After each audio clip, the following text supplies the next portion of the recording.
So in wrapping this all up, um, so obviously it was a bitter end for John Brown as he was hanged. But now I'm going to talk about the legacy of John Brown. Um, some historians call him a terrorist. You know, and historian James Lowen, he quote in his quote about John Brown, he said John Brown's actions as an abolitionist and tactics and the tactics he used still make him a controversial figure today. He is both memorialized as a heroic martyr and visionary, but he's also vilified as a madman and a terrorist. And James Lowen goes on to say that he noted that historians considered Brown perfectly sane until about 1890, but generally portrayed him as insane from about 1890 until 1970, when new interpretations began to gain ground. So that's an interesting take on the historiography of it.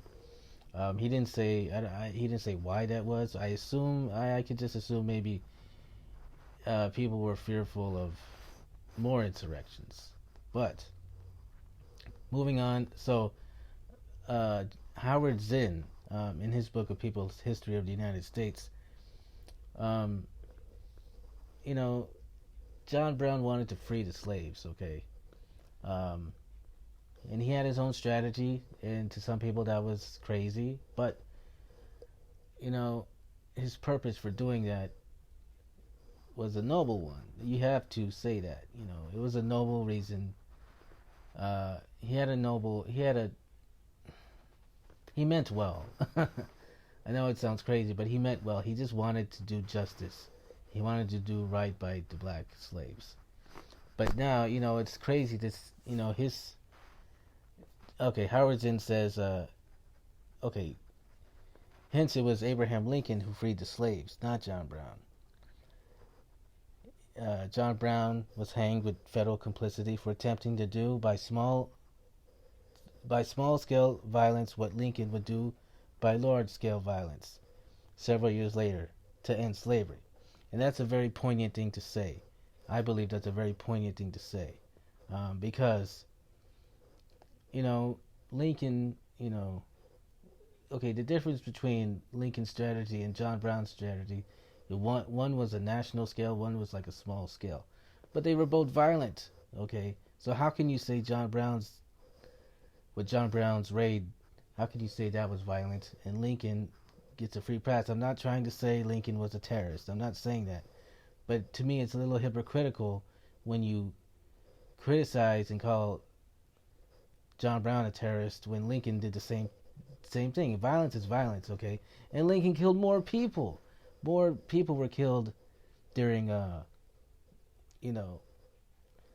Lincoln's time, during the Civil War, there was way more casualties. Lincoln's strategy led to more violence. You can't deny that. War is a very violent thing. But for some reason, war gets a pass, and small-scale violence gets, more magnified. That's weird. That's very weird. Now, I want to play for you a very interesting clip by Malcolm X. Now, I know you're thinking, what does Malcolm X have to do with John Brown? But I just want to share this because I want you, the listener, to understand the plight of the oppressed, okay? So I'm going to play this piece, and I think it relates greatly to what John Brown did. Minister Malcolm, you have to expect the Negroes to rise up sooner or later.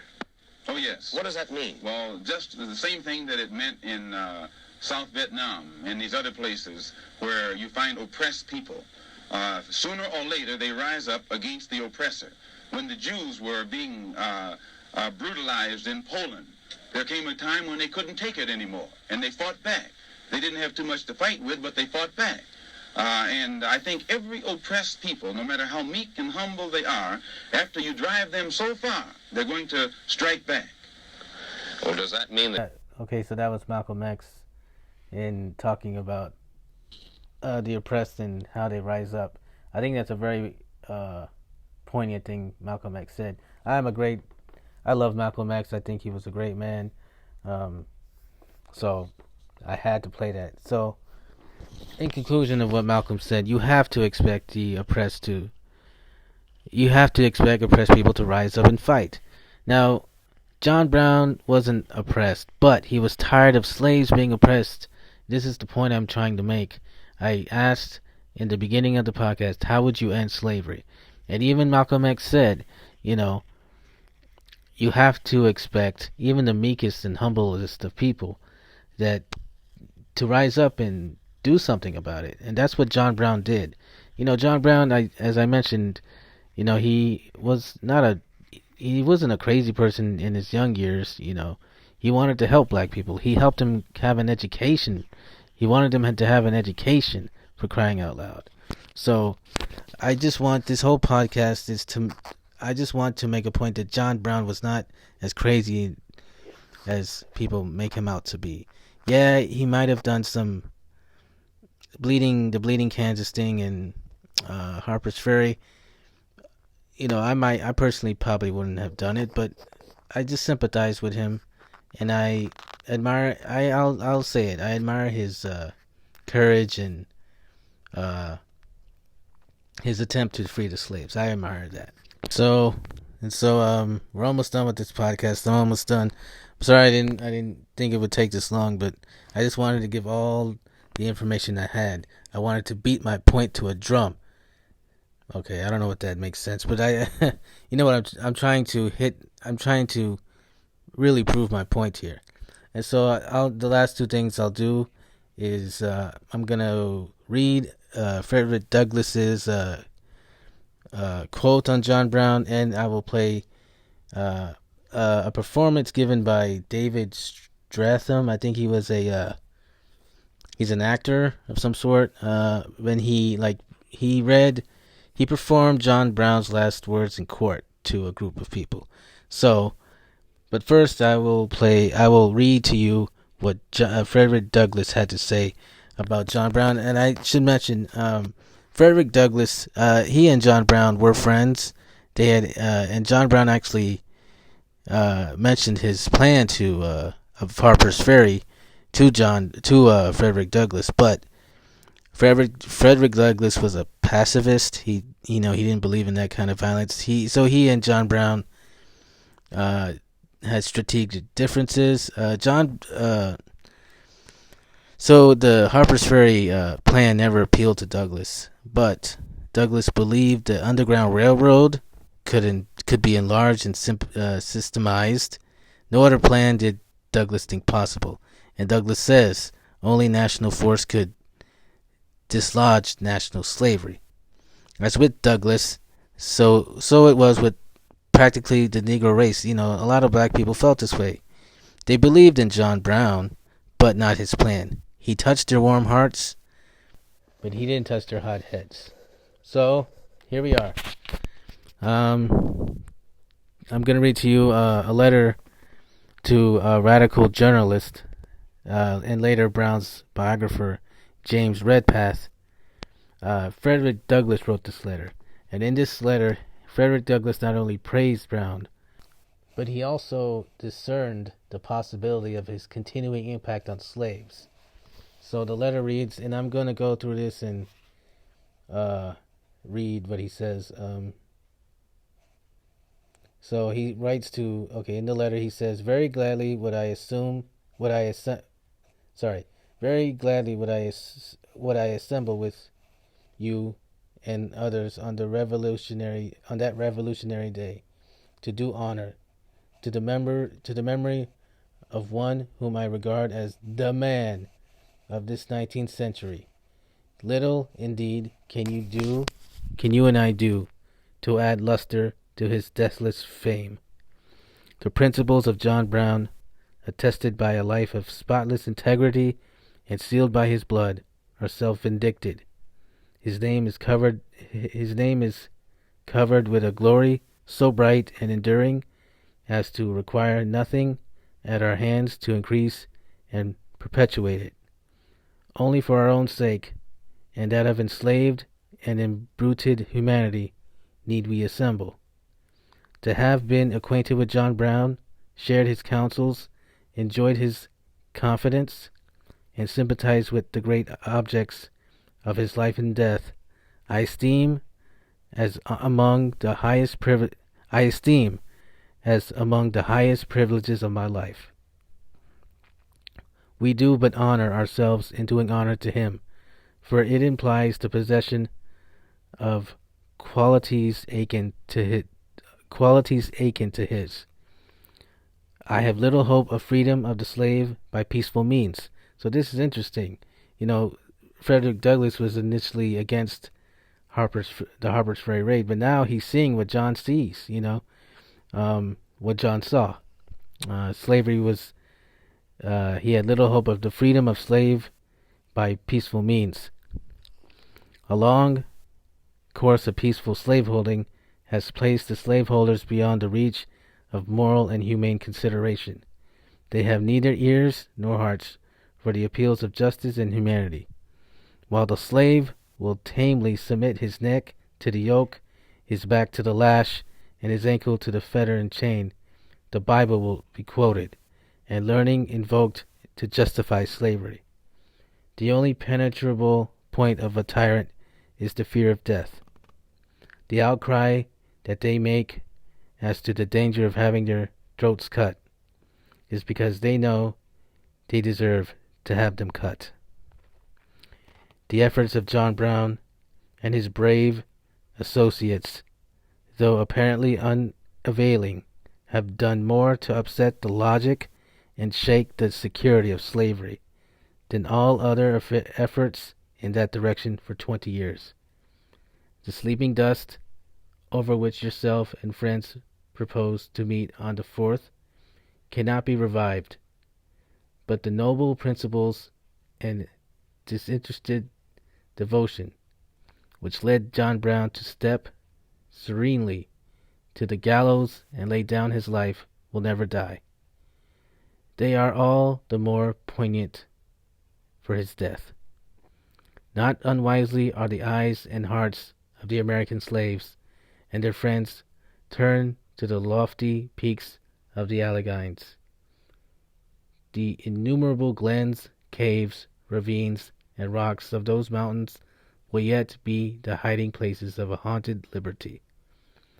The 8 and 40 hours of John Brown's school in the mountains of Virginia taught the slaves more than they could have otherwise learned in half a century. Even the mistake of remaining in the arsenal after the first blow was struck may prove the key to future success. The tender regard which the dear old man evinced for the lives of the tyrants, and which should have secured him his life, will not be imitated by future insurgents. Slaveholders are as insensible to magnanimity as to justice, and the measure they mete out must be meted to them again. My heart is with you. Verily, truly, Frederick Douglass. That's deep stuff, man. That's some deep shit right there. Yeah, that was some very deep shit. So, Frederick Douglass, he's a fan of John Brown. So what do you say about that? And he was a very poignant black man.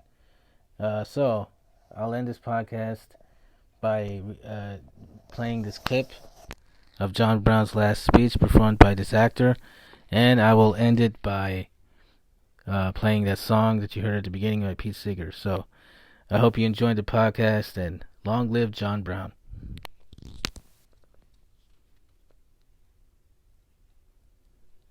Here he addresses the court that would sentence him to hang.